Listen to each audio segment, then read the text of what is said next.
Doctor வல்லவர் motivational speaker அப்படின்னு நம்ம இப்போ வந்து ட்ரெண்ட் ஆகிட்டு இருக்கிற ஒரு இது. அதை போன்று ஒரு தான் முன்னேற்றம் அடைந்து ஒரு நிலைக்கு வந்த பிறகு தன்னை சார்ந்தவர்களும் முன்னேற வேண்டும் என்று ஊக்கத்துடன் பேசும், ஊக்கமூட்டக்கூடிய ஒரு தலைவர் நம்மிடையே இருக்கிறார். இன்று கூட ஆழியாறில் நடக்கும் 10 பருவ சிறப்பு முகாம்களில் 500 மாணவ மாணவியருக்கு ஊக்கமுறை நிகழ்த்திவிட்டு நேரே நமக்கு ஊக்கம் கொடுக்க வந்திருக்கின்றார். அவருடைய தொண்டு என்பது குறிப்பிடத்தக்கது. தொடர்ந்து கடந்த 10 ஆண்டுகளாக ஆண்டுதோறும் 4 கிராமங்களை ராம்ராஜ் காட்டன் வழியாக தத்தெடுத்து தொண்டாற்றி வருகின்ற சிறப்புக்குரியவர். பண்பாட்டு காவலர். ராம்ராஜ் வேட்டியோடு தற்போது ரம்யம் சேலைகளையும் பாரெங்கும் பரப்பும் பண்பாட்டு காவலர் தொண்டு செய்வதில் ஆர்வமுடையவர். அருட்செல்வர் ராம்ராஜ் காட்டன் KR நாகராஜன் ஐயா அவர்களை விழா பேருரை வழங்க அன்புடன் அழைக்கிறோம். வாழ்க வையகம், வாழ்க வையகம், வாழ்க வளமுடன். ஒழுக்கத்தால் உலகையே நட்பு கொள்ளும் அன்பு நெறியை தந்து சென்ற அருட்தந்தை வேதாத்திரி மகரிஷிகளை வணங்கியும் 400வது கிராம சேவை திட்டம், இந்த கிராம சேவை திட்ட துவக்க விழாவிற்கு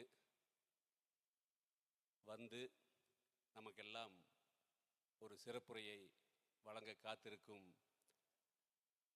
நமது பேரன்புக்குரிய தலைவர், உலக சமுதாய சேவா சங்க தலைவர், சேவைக்காக பத்மஸ்ரீ விருதும் இந்த கிராம சேவை திட்டத்தினுடைய சேவைக்காக பத்மபூஷன் விருது பெற்று இன்று நமக்கெல்லாம் ஒரு நல்ல சிறப்புரை வழங்க வந்திருக்கிறார்.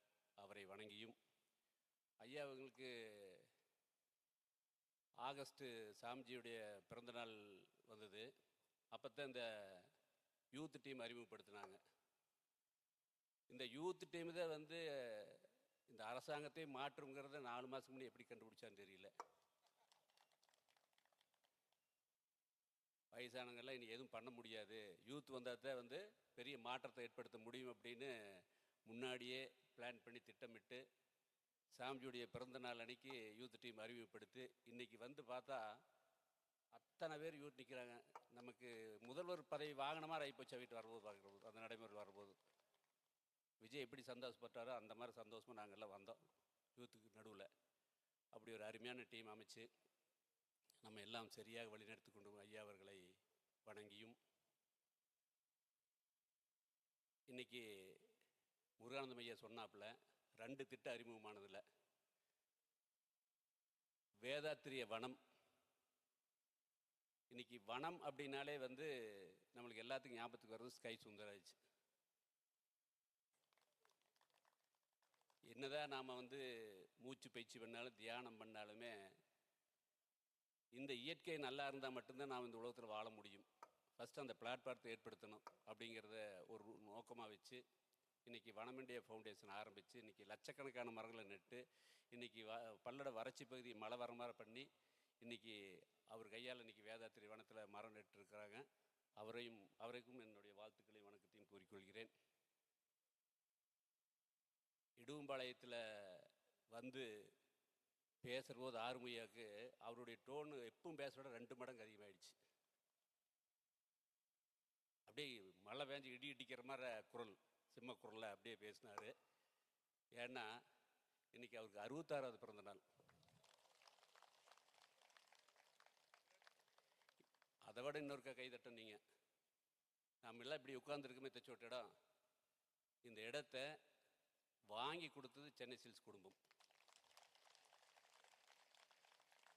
நண்பர்களாம் சேர்ந்து கட்டடம் கட்டி பள்ளிக்கூடம் நடத்தினாலுமே இந்த இடத்த கொடுத்தது சென்னை சில்க்ஸ். இந்த 2 சிறப்பு பேசுறது இருந்துக்காட்டிதான் இன்றைக்கி அவருக்கு ஒரு மகிழ்ச்சி. அதை விட என்னென்னா, வேட்டின்னு நான் தானே பேசணும். எனக்காக வேட்டின்னு பல தடவை பேசிட்டார்.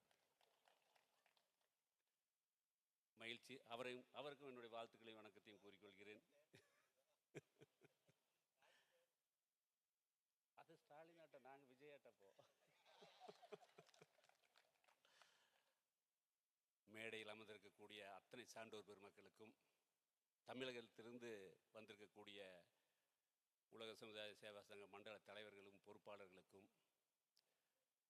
இந்த திருப்பூர் மண்டல தலைவர் செயலாளர் அவர்களுக்கும், கருவம்பாளையம் அறிவித்திருக்கோயில் டீம் ரொம்பவே பாராட்டணும் அவையில். தலைவர் ஆர்வம் ஐயா, செயலாளர் ஜெயக்குமார், பொருளாளர் மனோகர், பேராசிரியர் முத்துச்சாமி, இவங்கெல்லாம் கிட்டத்தட்ட ஒரு 3 மாதமாக இந்த எப்போ முருகானந்தம் சொன்னாரோ அன்னையிலேருந்தே வந்து இந்த வேலையை ஆரம்பித்து, நடுவில் வேறு இந்த பள்ளிக்கூடத்தில் நடத்த முடியாதுன்னு ஒரு தடங்கள் வந்து அதையும் சரி பண்ணி இன்றைக்கி இவ்வளோ பெரிய ஃபங்க்ஷன் பண்ணியிருக்காங்க. எல்லாரும் சேர்ந்து நல்லா ஒரு தடவை கைதட்டு கொடுத்துல அவங்க அத்தனை பேர்த்துக்கு.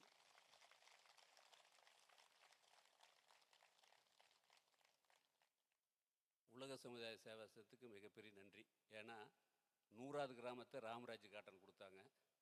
அது மாதிரி ஒவ்வொரு அந்த 100 அடிப்படையில் வரும்போது அது எப்படியோ ஒதுக்கி முருகானந்தம் எங்களுக்கு கொடுத்துருவார். அதே மாதிரி இந்த 400ஆவதையும் இன்றைக்கி எங்களுக்கு கொடுத்ததுக்கு மிக்க நன்றிங்க ஐயா. 500ஆவதுமே இங்கே தான் வரணும். அதுக்கு நான் ரெடியாக இருக்கிறேன் அப்படின்னு பிரதி பாலு சொல்லிட்டு உட்காந்துருக்கார். ஆளியாரில் நான் போன தடவை சொன்னேன் 15 லட்சம் தான் ட்ரெஸ்ஸி ஆயிருங்க அப்படின்னு. கேட்க மாட்டேனாரு. இப்போ 25 லட்சம் ஆகி போச்சு. நகை வேலை ஏற மாதிரி எங்களுக்கு ஏறி போச்சு. ஆனால் அவர் அது ஒன்றும் பிரச்சனை இல்லை, நான் கொடுத்து வந்துடுறேன்னு ஐயா அரங்கவளர வரேன்னு சொல்லிட்டாரு ஐயா. அதனால் குடும்பத்தோடு சேர்த்திடலாங்க அவரை. 500 கிராமத்தை கண்டிப்பாக முருகானந்தம் ஐயா அவர் தான் பிருத்திவி பாலு தான் எடுத்து நடத்த போகிறாரு. கமிட்மெண்ட்டை வாங்கிக்கிங்க. இல்லை நாங்கள் கேட்டு போராடி வாங்கிடுவோங்க. ரொம்ப மகிழ்ச்சி. எனக்கு ஒரே ஒரு சந்தேகம், இன்றைக்கி நிறைய பேர் கூட்டத்தில் உட்காந்துருக்குறோம். இந்த இடும்பாளையத்தில் மக்கள் தொகை சுமார் ஒரு 12,000 பேருக்கு மேலே இருக்காங்க. 6,800 பத்திரிக்கை டிஸ்ட்ரிபியூட் பண்ணியிருக்காங்க. இன்றைக்கி எல்லாம் இவ்வளோ கூட்டம் கூடியிருக்கு. இடும்பாளைய மக்கள் யார் யாரோ கொஞ்சம் கைதூக்கு நான் பார்த்துக்கிறேன். இடும்பாளையத்திலிருந்து வந்த மக்கள் மட்டும்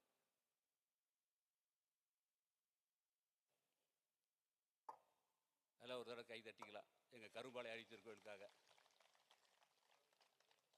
ஏன்னா எவ்வளவு செலவு பண்ணாலுமே அதுக்கு ரிசல்ட் வேணும்னு நான் பார்ப்பேன். அந்த ரிசல்ட்டு இன்றைக்கி இத்தனை பேர் வந்திருக்கிறதே மிகப்பெரிய விஷயமா இருக்குது. இது உண்மையிலுமே வந்து நாங்கள் 400 கிராமத்தில் வந்து இந்த கிராமம் ரொம்ப வித்தியாசமான கிராமம். எல்லா கிராமத்துலேயும் வந்து அடிப்படை வசதியே இருக்காது, எல்லாமே விவசாயத்தை நம்பி தான் இருப்பாங்க. ஆனால் இந்த கிராமம் அப்படி இல்லை. நீங்கள் எல்லாம் கொடுத்து வச்சவங்க பக்கத்தில் திருப்பூருக்குள்ள ஒன்றா இருக்கிறீங்க. பக்கத்தில் தான் ராமராஜ் வேட்டி கம்பெனி இருக்குது. 500 பேர் வேலை பார்த்துட்டு இருக்கிறாங்க. 50-60 கிலோமீட்டர் பஸ் வச்சு தான் கூட்டிகிட்டு வந்துட்டுருக்குறோம். அப்போ இங்கே வேலை வாய்ப்பு எப்படி டிமாண்டாக இருக்குன்னு பார்த்துக்குங்க. அப்போ பொருளாதாரத்தில் இங்கே பிரச்சனை இல்லை. மற்ற கிராமத்துல எல்லாம் பொருளாதாரமே பிரச்சனையாக இருக்குது. அப்போ உங்களுக்கு வந்து ஒரு நல்ல செய்தி என்ன அப்படின்னா, வேலை வாய்ப்பு நிறைய இருக்கக்கூடிய பொருளாதார சேவையெல்லாம் நிறைய தன்னிறைவடைஞ்சக்கூடிய கிராமத்தை தான் நாங்கள் தத்தெடுத்துருக்குறோம். அதனால் என்ன கமிட்மெண்ட் அப்படின்னா, இந்த 5 மாதம் முடிகிற போது நீங்கள் எல்லாருமே சேர்ந்து ஒரு இடத்த வாங்கி அறிவித்தீர்கள் கட்டிடணும் அப்படிங்கிறத இந்த கமிட்மெண்ட்டுக்கு தான் சொல்லிட்டு இருந்தேன். சரி, 400 கிராமம், கிராமிய சேவை திட்டம், இதெல்லாம் நிறைய பேசுகிறீங்க. இப்போ தானே எலெக்ஷன் முடிஞ்சிருக்குது, எங்களுக்கு என்ன கொடுக்க போகிறீங்க?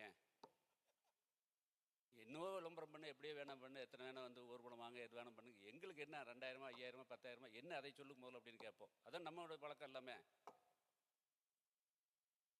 கண்டிப்பாக தேர்தல் எலெக்ஷன் மாதிரி இல்லது. இது வந்து உங்களுக்காக, உங்களுடைய மன அமைதிக்காக. ஏன்னா பொருளாதாரத்தை பற்றியெல்லாம் பிரச்சனையே இல்லை. மன அமைதிக்காக, உடல் ஆரோக்கியத்துக்காக இன்றைக்கி உங்களுக்கு சொல்லிக் கொடுக்கக்கூடிய இன்றைக்கி 2 பேராசிரியர்கள் வந்திருக்காங்களா? கொஞ்சம் எந்திரிங்களா? இவங்க 2 பேர் தான். நாம் இத்தனை பேர் பேசியிருந்தாலுமே இது செயல்படுத்த போகிறது இவங்க 2 பேர் தான். இவங்க 2 பேர் தான் வந்து உங்கள் கூட 5-6 மாதத்துக்கு கூட இருக்க போகிறாங்க. அப்புறம் 5-6 மாதம் இருந்த பின்னாடி நீங்கள் என்ன பண்ணணும், இவங்களை வெளியே அனுப்பிச்சிடக்கூடாது. இங்கேயே நீங்கள் வீடு கட்டி கொடுத்து இங்கேயே வச்சிட்டிங்கன்னா மிகப்பெரிய மாற்றத்தை உருவாக்க முடியும். ஐயா உட்காருங்க.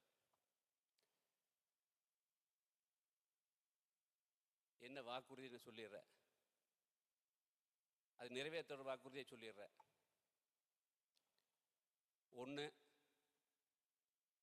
உங்களுடைய அதாவது வேதாத்திரி மகரிஷி ஐயா வந்து இயற்கைக்கு ரொம்ப முக்கியத்துவம் கொடுப்பாங்க. இந்த பஞ்சபூதத்துக்கு நிறைய முக்கியத்துவம் கொடுப்பாங்க. அதுக்கு தவம் கொடுத்துருக்காங்க. உலகம் இயங்கிறதுக்கு எப்படி இந்த பஞ்சபூதம் தேவையோ அது மாதிரி வாழ்க்கை இயங்கிறதுக்கு ஒரு 5 விஷயம்தான் தேவை. அதுக்கு மேலே வேறு விஷயம் இருந்தால் நீங்கள் சொல்லுங்கள், நான் கேட்டுக்கிறேன். ஒன்று,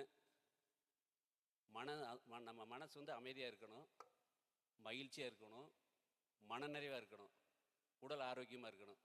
முதல் பாயிண்ட்டு இது இருக்குதா அப்படின்னு உங்களுக்குள்ள ஒரு கேள்வி கேட்டுக்குங்க. எந்த அளவுக்கு இருக்குது ஒரு கேள்வி கேட்டுக்குங்க. அடுத்தது, உங்களுடைய குடும்பத்தில் ஒவ்வொருத்தருமே அப்பா அம்மா, மகன்கள் மகள்கள், மருமகள், அண்ணன் தம்பி, தங்கை அக்கா, மாமன் மச்சான் சித்தப்பன், இப்படி எல்லா குடும்பத்தில் இருக்கிற அத்தனை பேருமே வளத்தோடையும் நலத்தோடையுமே இருக்காங்களா அப்படிங்கிற ஒரு கேள்வி கேட்டுக்குங்க. அதுக்கடுத்து உங்களுடைய தொழிலில், நீங்கள் வேலை செய்கிற இடத்துல போகிற இடத்துல நீங்கள் பண்ணுற தொழிலில் பொருளாதார உயர்வோடு இருக்கிறோமா அப்படின்னு ஒரு கேள்வி கேட்டுக்குங்க. அடுத்தது, உங்கள் சொந்த பந்தத்துகள் எல்லாமே நல்லது கெட்டதை நாம் அங்கே போயிட்டு அவங்க நல்லது கெட்ட நம்ம இடத்துக்கு வந்துட்டு போகக்கூட உறவுகளும் மேம்படுத்தியிருக்குமா ஒரு கேள்வி கேட்டுக்குங்க. அதுக்கடுத்து இன்றைக்கி மஞ்சள் கோட் போட்டு நிறைய நிற்கிறாங்க பாருங்க. இல்லை, வெவ்வேறு ஊர்லேருந்து வந்தவங்க இருக்காங்க எல்லாருமே. எதுக்காக? ஓட்டு போட்டு கேட்குறக்காக வந்தாங்க. இதெல்லாம் இந்த 5 விஷயம் சொன்னோம் பார்த்தீங்களா, இந்த 4 விஷயம் வந்து உங்களுக்கு போகணுங்கிறதுக்காக வந்து இந்த சேவை பண்ண வந்திருக்காங்க. இந்த சமுதாயத்தில் நாம் வாங்கின கடனை எந்த காலத்துலையும் கட்ட முடியாது. அப்பா அம்மா வாங்கின வளர்த்த கடனை கட்ட முடியுமா? ஆசிரியர் கொடுத்த கடனை கட்ட முடியுமா? உங்கள் காட்ஃபாதர் தொழிலை மேலப்படுத்தி கொடுத்த தொழில் கற்றுக் கொடுத்தவங்களுடைய கடனை கட்ட முடியுமா? எந்த கடனையும் கட்ட முடியாது. திருப்பி செய்கிறதுக்கு ஒரே வழி இந்த சமுதாயத்துக்கு திருப்பி சேவை பண்ணுறது தான். இந்த வாழ்க்கையில் இந்த 5 விஷயத்துக்கு மேலே வேறு எதாவது இருந்தால் சொல்லுங்கள். மனசு உடம்பு நல்லா இருக்கணும், குடும்பத்தில் இருக்கிற அத்தனை பேர் நல்லா இருக்கணும், தொழிலில் பொருளாதார மேம்பாட்டு இருக்கணும், உறவு மேம்படுத்திருக்கணும், சொசைட்டிக்கு சமுதாயத்துக்கு நல்லது பண்ணி நம்ம பேரும் புகழும் வாங்கணும். இதுக்கு மேலே ஏதாவது விஷயம் இருக்கா? இத்தனை விஷயத்தையுமே பொக்கிஷமாக இருக்கிறது அந்த மனவளக்கலை. இதைத்தான் இந்த 6 மாதத்தில் உங்களுக்கு சொல்லிக் கொடுக்க போகிறாங்க. இலவசம் அப்படிங்கிறது வந்து தயவுசெய்து அது ஒரு அது அது அது கேட்டு கேட்டு காது புளிச்சு போச்சு. அதை விட்டுருக்கு, அந்தக்குள்ளேயே போக வேண்டாம். இலவசமோ ஃப்ரீ இது வார்த்தைக்கே வேண்டாம். மகாத்மா காந்தி என்ன எதிர்பார்த்து நம்மளுக்கு இந்தியாவுக்கு சுதந்திரமாகி கொடுத்தாரு? ஏதாவது நாமெல்லாம் பணம் கொடுத்தோமா, ஃபீஸ் கொடுத்தோமா? இல்லை அவர் ஏதாவது விஜய் ஆட்டா ரஜினிகாந்த் ஆட்டா பெரிய கவர்ச்சியான நடிகரான், இல்லை நல்ல பேச்சாளராக? அவர் எழுத்து அவராலே படிக்க முடியாது. ஆனால் பீரியாரிட்டி இந்தியாவுக்கு சுதந்திரமாகிற ஒரே ஒரு கொள்கை கையில் எடுத்து இன்னைக்கு தமிழ்நாட்டுக்குள்ளே 20 தடவை வந்திருக்காரு. அதில் 5 முறை திருப்பூருக்கு வந்திருக்காரு, அதில் 2 முறை இடும்பாளத்துக்கு வந்திருக்காரு. ஐயா வேட்டி நெசவன வேட்டி கட்டினார் சொன்னாப்புல. 1921 மதுரை வரவோ முதல்ல வேட்டி கட்டினார். தமிழ்நாட்டுக்குள்ளே தான் வேட்டி கட்டினார். 1948 சுடப்பட்டு இறந்த முன்னாடி அந்த ரத்தம் ஜோய்ந்த வேட்டி இன்னும் மதுரையில் இருக்குது. மதுரை மியூசியத்தில் இன்றைக்கி இருக்குது. அந்த நெசவண்ண கட்டின வேட்டியுடைய மறந்துடக்கூடாது அப்படிங்கிறதுக்காகத்தான் இந்த இடும்பாளத்துக்குள்ளே ராமராஜ் வேட்டி கூட நித்தச்சோட்டு கூட கட்டியிருக்கு. ஏன்னா Tiruppur export city, dollar city. இங்கே வேட்டி தயார் பண்ணுறதுக்கு ஆள் இல்லை, மடிக்கிறதுக்கு கூட ஆள் கிடையாது. இங்கே பண்ணிட்டு இருந்த வேட்டி கிடக்க முடியல வந்து வேறு தொழில் மாறி போயிட்டாங்க. ஆனால் ஈரோட்டில் தயார் பண்ணி நம்ம இடும்பாளையத்தில் காந்தி வந்து ஊரில் வச்சு வியாபாரம் பண்ணவங்க சொட்டு கட்டி இங்கேயே வச்சுருக்கோம். ராமராஜ் காட்டன் வேட்டி இங்கே வச்சுருக்கிறதுக்கு மகாத்மா காந்தியோட நினைவாகத்தான் இங்கே நடந்துகிட்ருக்கு. இதெல்லாம் எதுக்கு சொல்ல வர்றோம் அப்படின்னா, இந்தியா சுதந்திரமாகிற போது அவர் கல்கத்தா கலவரத்தில் இருக்கார். நான் வந்து வாங்கக்கூடிய சுதந்திரம் இது அரசியல் நடத்துறதுக்காக இல்லை அப்படின்னு அவரெல்லாம் எல்லாம் பொறுப்பெடுத்து சொல்கிறாங்க. பிரதமராங்க ஜனாதிபதியான்னு எல்லாம் கேட்குறப்போ அதெல்லாம் வேண்டான்னு சொல்லி போட்டு ஜவஹர்லால் நேருவை வல்லபாய் பட்டேல் எல்லாம் பிரதமர் பண்ண சொல்லிவிட்டு அவர் பாட்டுக்கு அந்த இந்து முஸ்லீம் கலாட்டா சரி பண்ணுறதுக்கு போயிட்டார். போயிட்டு வந்து இங்கே இருக்கிற அரசியல் கலவரத்தெல்லாம் பார்த்துட்டு அவருடைய கட்சி கலைச்சறாரு. கலைச்சி போட்டு 1947 சுதந்திரத்துக்கு பின்னாடி அவர் வந்து லோக் சேவா சங் அப்படின்னு ஒரு அமைப்பு ஆரம்பிக்கிறார். 1948 மகாத்மா காந்தி ஆரம்பித்து லோக் சேவா சங்கம் அப்படின்னு ஆரம்பிக்கிறார். அதனுடைய அர்த்த தமிழில் உலக சமுதாய சேவா சங்கம். 1948 ஆரம்பித்து அவர் சுடப்பட்டு இறந்துட்டார். அந்த ஆத்மா போய் மேலே கொஞ்சம் ரெஸ்ட் எடுத்துட்டு 1958 மகரிஷிக்குள்ளே பூந்து உலக சமுதாய சேவா சங்கம் விவேகானந்தர் குறிப்பிட்ட மாதிரி கரெக்டாக ஆலியாரில் அமைச்சு இன்னைக்கு அதே இடும்பாளையத்துக்கு வந்து இன்னைக்கு 400 கிராம சேவை திட்டத்தில் மகாத்மா காந்தி இருக்கார். திருப்பூரில் இருக்கிற மக்கள் உங்களுக்கு முன்னூறு ஞாபகப்படுத்துகிறேன். காந்திபுரத்தில் 17 ஏக்கரா பூமி அன்னைக்கு காந்தி வேட்டி தயார் சுதேசி தயாரிப்பதற்காக மக்கள் கொடுத்த 17 ஏக்கரா கிடக்கு. வீரபாண்டியில் இருக்குது. மகாத்மா காந்தியோடைய அஸ்தி ரெண்டுமே இன்னைக்கு நம்ம திருப்பூரில் இருக்குது. மிகப்பெரிய பெருமை 2 அஸ்தி இருக்குது. மிகப்பெரிய பெருமை 2 அஸ்தியுமே வந்து திருப்பூரில் 2 இடத்துல நார்த் சவுத்தில் இருக்குது. ஆனால் அதை விட வெறிய வருத்தம் என்னென்னா அந்த 2 இடமே மிகப்பெரிய செயலற்று யாருமே பார்க்காம பராமரிக்கப்படாமல் இருக்கிறது மிகப்பெரிய வருத்தம். இன்னைக்கு திருப்பூரில் மகாத்மா காந்தி பற்றி இவ்வளோ பேசுகிறோம். அவர் அஸ்தி இருக்கிற இடமே போய் பாருங்கள். அக்டோபர் 2ஆம் தேதி மட்டும் போய் ஏதோ பண்ணிட்டு வருவாங்க. அத்தனையும் பராமரிக்கப்படாத இருக்குது. இதுதான் இன்னைக்கு இருக்கிற நிலைமை. இது எதுக்கு சொல்ல வர்றோம் அப்படின்னா, நாம் எல்லாம் இது மாதிரி ஒரு கூட்டத்தை பண்ணுற போது ஒரு சின்ன நல்ல விஷயத்தில் சங்கல்பம் எடுத்துக்கணும். எப்படி சென்னை சில்ஸு கொடுத்து கிளாசிக் சிவராம் எல்லாம் இது முன்னாடி பண்ணி பின்னாடி உட்காந்துருக்காங்க இந்த இடும்பாலத்துக்கார எல்லாருமே அவங்க எல்லாம் இந்த முன்னேற்படுறதே இவ்வளோ பெரிய பள்ளிக்கூடம். ஒரு தனிப்பட்ட ப்ரைவேட் ஸ்கூல் நடத்துகிற அளவுக்கு இந்த ஸ்கூல் நடத்திட்டு இருக்கிறாங்கன்னா யாரோ போட்ட விதை தானே. அப்படி இருக்கிற போது ஏன் நான் இந்த 2 இடத்தையுமே வந்து மகாத்மா காந்தி இருக்கிற அஸ்தி இடத்த எடுத்து மிகப்பெரிய பிரபலியம் பண்ணக்கூடாது? பண்ண முடியாத அளவுக்கு பொருளாதார வசதி கம்மியாக இருக்கோ. அப்படி இருக்கக்கூடிய திருப்பூரில் இன்றைக்கி ஒரு நல்ல விதை ஊனியிருக்கோம். இது கிராமமே இல்லை, டவுனில் ஒரு வார்டு தான். ஆனால் நம்மள்கிட்ட பொருளாதார வசதி இருக்கிறனால இந்த சேவையெல்லாம் நீங்கள் முதல்ல பயிற்சி எடுத்துட்டு நான் கடைசி சொன்ன அந்த தொண்டு மனப்பான்மைக்கு வந்து நம்மளால் இந்த மகாத்மா காந்தி வந்த இடத்துக்குமே மகரிஷி நூல் கொடுத்த இந்த தத்துவத்தையுமே நாம் கற்றுட்டு 12,000 பேர் எல்லாம் வெளியூர்ந்து வந்தவங்கெல்லாம் மைக்ரேட் ஆகி வேலைக்கு வந்தவங்கெல்லாம் இருக்காங்க. அவங்க கூட நம்ம இணக்கமாக பழகி அவிலையும் கற்றுக்க வச்சு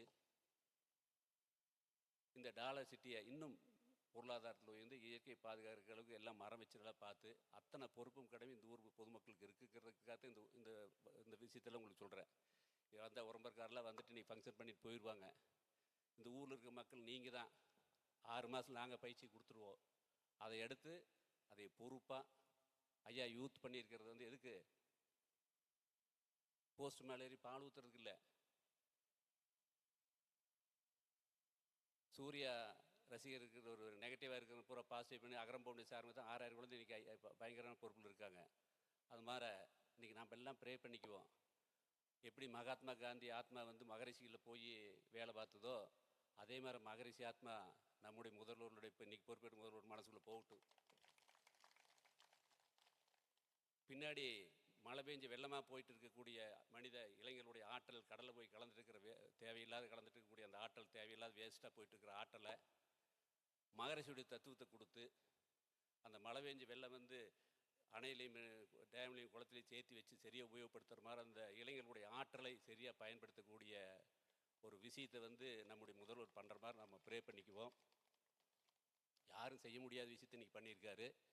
எல்லோரும் வாழ்த்தி இன்றைக்கி இளைஞரை ஒன்று சேர்த்தி அவங்களோட ஆற்றலை சரியாக பயன்படுத்தி நம்முடைய தமிழகத்தை மட்டுமல்ல இந்தியா மட்டுமில்லை உலகத்துக்கே நம்ம ஒரு முன்னோதமாக இருக்க வேண்டும் என்று கேட்டுக்கொண்டு இந்த இடும்பாளைய கிராம மக்கள் அனைவரும் இன்றைக்கி எல்லாம் ஒன்று சேர்ந்துருக்கிறீங்க.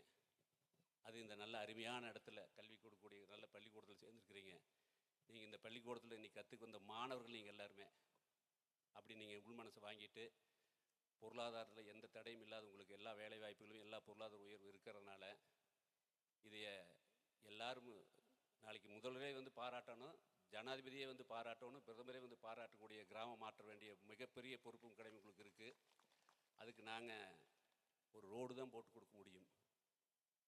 அதில் எல்லாம் நீங்கள் ஒரு கோடு தான் போட்டு கொடுக்க முடியும். நீங்கள் எல்லாம் ரோடு போட்டு இந்தியாவில் ஒரு முன்னாள் மாதிரி கிராமமாக மாற்றக்கூடன்னு நீங்கள் எல்லாம் சங்கல்பம் எடுத்துக்கணும். அதுதான் நீங்கள் நாங்கள் செய்கிற அத்தனை சேவைக்குமே செலுத்தக்கூடிய நன்றி காணிக்கை என்று கூறிக்கொண்டு வந்திருக்கக்கூடிய அத்தனை விருந்தினர்களுக்கும் இந்த கிராம மக்கள் சார்பாக வாழ்த்துக்களை கூறி, இந்த கிராம மக்களுக்கு நாம் அனைவரும் இந்த பயிற்சியை எடுத்துக்கொண்டு அனைத்து தத்துவங்களையும் உள்வாங்கிக் கொண்டு வாழ்க்கைக்கு தேவையான அத்தனை நல்ல விஷயங்களையும் அவர்கள் நடைமுறைப்படுத்த வேண்டும். ஏன்னா நிறைய விஷயத்தை கேட்போம், நிறைய விஷயத்தை படிப்போம், நடைமுறைப்படுத்தல் தான் சிக்கல். அதை நடைமுறைப்படுத்தக்கூடிய ஒரு மனோபலம் இந்த கிராம மக்களுக்கு கிடைக்க வேண்டும் என்று கூறி, வந்திருக்கக்கூடிய அத்தனை பேர்த்துக்கும் என்னுடைய வாழ்த்துக்களை கூறி, என்னுடைய பேருரைன்னு சொன்னாங்க, இந்த சிற்றுரையை முடித்துக்கொள்கிறேன். வாழ்க வளமுடன்.